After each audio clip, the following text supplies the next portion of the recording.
Namaste. I am Timothy Doyle.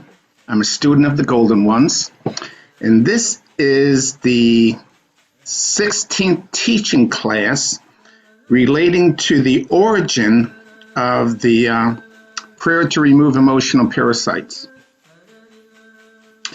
It all started back in September of 1999 when I came home from work, and my teachers recommend that I take a trip and work with shamans. I said, okay. So I got on the internet and I searched for shamans, and I found a shaman in Peru. And I've never been to Peru before, South America. So I says, okay, we'll go visit the shamans in Peru.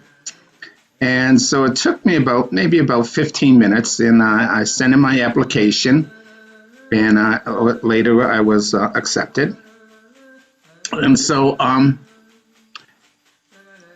when I got to Peru in 1999, I didn't know what to expect. And so I flew into Lima, Peru, the capital.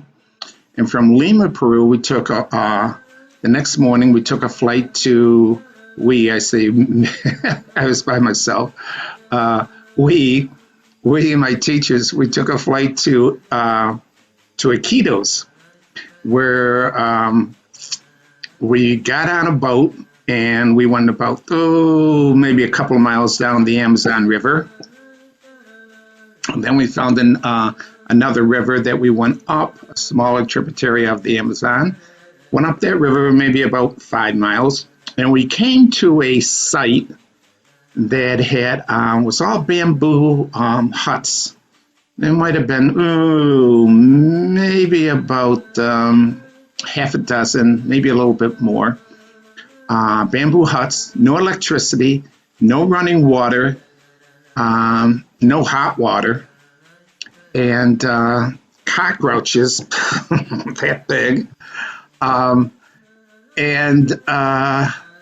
As we pulled up to the site, one of the students, there were 16 of us, they would only take 16 students at a time, which I didn't know at the time. So one of the students said, Howard, who was the shaman, and he was from Tennessee, spoke great English, of course. And they said, Howard, when are we going to drink the ayahuasca?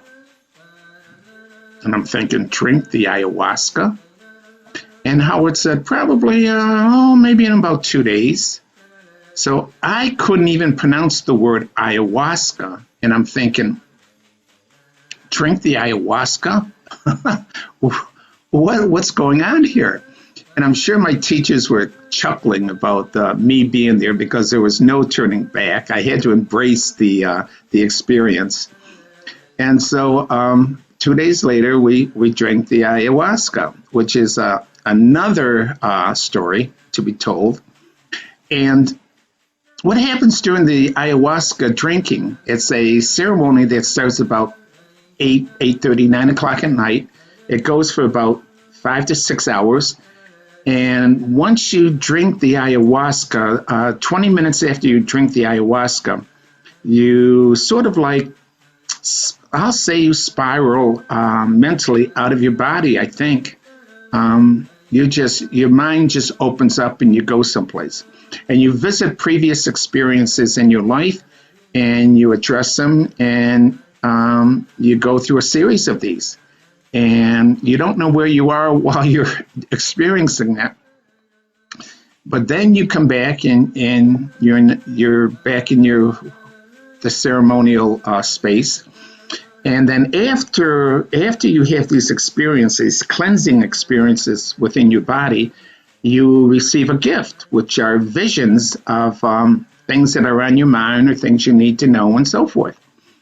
So that was my first experience in 1999, and for the next 5 years, I traveled to Peru in December each year on either a 10-day journey, and once we had a 30-day journey to visit all the spiritual sites in Peru. And not only did we drink the ayahuasca, we drank the huachumi. I'll leave it at that.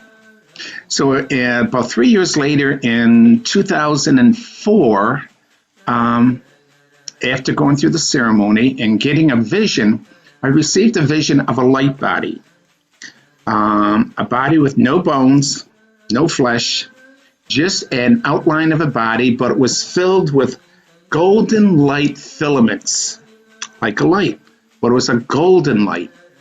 And on these filaments, there were a gummy glob. And there'd be a gummy glob here, and a gummy glob here, and a gummy glob here. There'd be a few of these gummy globs on the body. And that was the vision. So I just tucked it away. I didn't know what it meant or anything like that.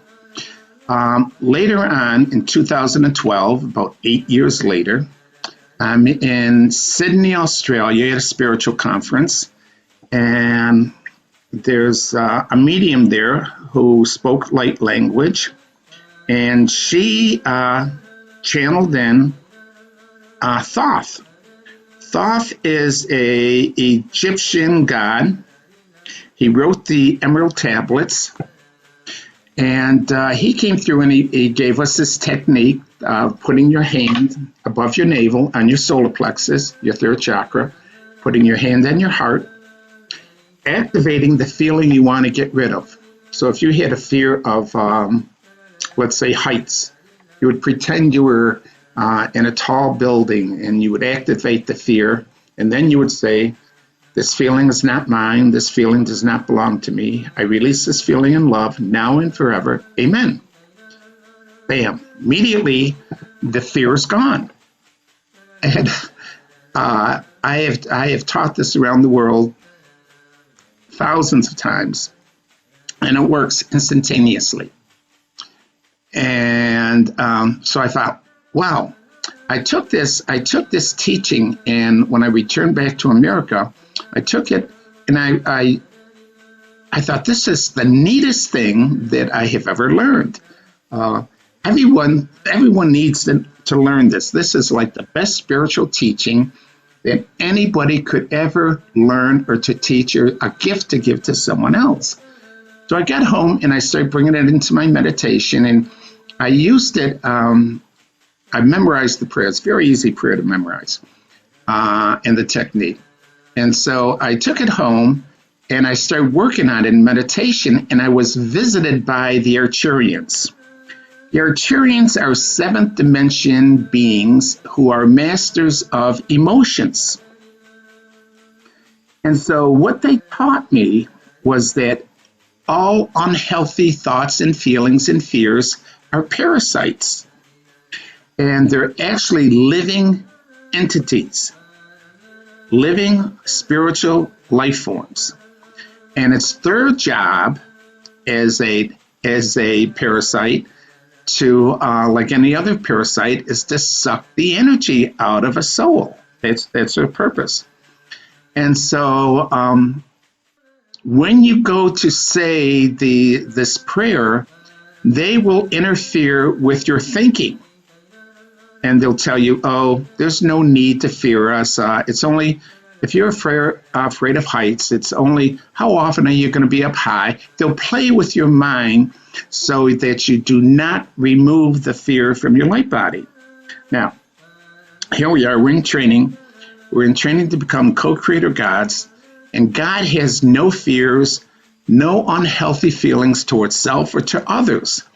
So these feelings, any feelings that we have that are unhealthy of self, any fears, any haunting thoughts towards ourselves or to others, must be removed immediately. So when the Arcturians taught me about these being parasites, I thought, wow. And then I experienced in teaching this to other people, I found that some people were dead set against removing these fears because they said, oh, fears are good for you. Fears make you overcome it, and whatever excuse or they would come up with to hold on to the fears that are unhealthy feelings or anything like that. I would just bless them and move on. I wasn't going to argue with anybody about what they thought or what they believed and so forth. They just weren't ready for the teachings. So we wanted to share that with you, how the prayer originated. And in fact, it took like 12 years for the story to originate and to get out. And I've had it on the website, and I try to teach it as often as possible. I even teach it to my students here in China, my 12 and 13-year-old students. I'll ask them, do you have any fears? And they'll say, well, yeah, I'm afraid of this and so forth. So I'll show them the prayer, and immediately it's gone. So it works. And actually what I've done is I've translated into Chinese. So whether you use Chinese or English, it works. I even put it on the website in Spanish. So the whole purpose is regardless of your native tongue, if you can share it with people, your friends and Chinese friends and your Spanish friends and your English friends, to remove these unhealthy feelings towards self and others immediately. Now, this is a spiritual training school, and we're here to be godlike in every moment. That's our purpose, is to train to be co-creator gods. So we have to, this is our purpose. Now, I know we have children, we have schools, we have jobs, we have to make a living, we have to earn money. Everything in this school is orchestrated by universal mind. Your life experiences are orchestrated by universal mind to get you to either repay back your karmic debts or to challenge you to learn wisdom. That's the whole purpose of a school here, is to learn wisdom. And maybe we'll talk about that another day too. But what we want to remind you is this is a spiritual training school. Many souls are here. There's different level of trainings. Initially, when you come here, the soul is learning to survive. So they're very selfish. That's a me, me, me. So there's a lot of corruption on this planet. There's a lot of corruption in this spiritual training school, but it's just souls learning how to use their God talents and learning the laws of nature and the principles of harmony, balance, order, and unity for the good of all. So we tell you this because we want you to be mindful of all the corruptions and the politicians and the people who are abusive and so forth. They're just in training. To come here, you have to be the elite of your star system. You had to be at the top grade to come to this school. So these are not just low-class individuals here on Earth in training. Their training is a reflection of their spiritual development. That's all it is. So, but part of our spiritual development is to be mindful of this and to have compassion for these corrupt people. And just remember, every life experience for every soul on earth here is for their development.